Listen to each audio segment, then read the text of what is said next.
Hello everyone, আজকে ফুল fledged একটা makeup করে আসছি, কিন্তু মেকআপে কিছু একটা মিসিং লাগছে, তাই না? আমি আজকে সবই করেছি, জাস্ট আইব্রো করিনি। আজকে একদম ইজিয়েস্ট ওয়েতে কিভাবে আইব্রোজ ড্র করতে পারবেন আজকে এইটাই টিউটোরিয়ালে দেখাবো। সো ফার্স্টেই আমি ডার্ক ব্রাউন শেডটা নিয়ে নিচ্ছি পোজো বিউটি। আমার হেয়ার কালার যেহেতু একটু ব্রাউন বেজের, এটার জন্য আমি ডার্ক ব্রাউন শেডটা চুজ করেছি। আপনারা সবসময় ট্রাই করবেন আপনাদের হেয়ার কালারের সাথে আইব্রোজটা ম্যাচ করার। এন্ড এটার সাথে কিন্তু এরকম একটা অ্যাঙ্গেলড ব্রাশের মতো আপনারা পেয়ে যাবেন আইব্রোটা ড্র করার জন্য। ফার্স্টেই একটা মজার জিনিস বলি, আমার এই আইব্রো পমেটটা একটু পরিমাণও শুকিয়ে যায়নি।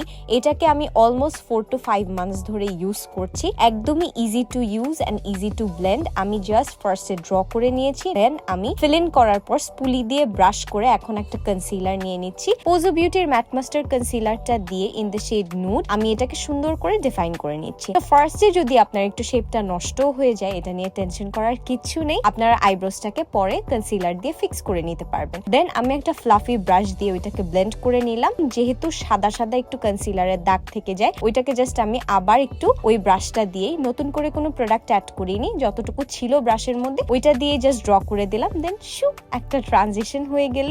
এই ইজিয়েস্ট কিছু স্টেপ ফলো করেই কিন্তু এরকম শার্প আইব্রোজ আপনারাও ড্র করতে পারবেন। এন্ড এগুলো কিন্তু বান্ডেল অফারে মাত্র 250 টাকা আপনারা পেয়ে যাচ্ছেন।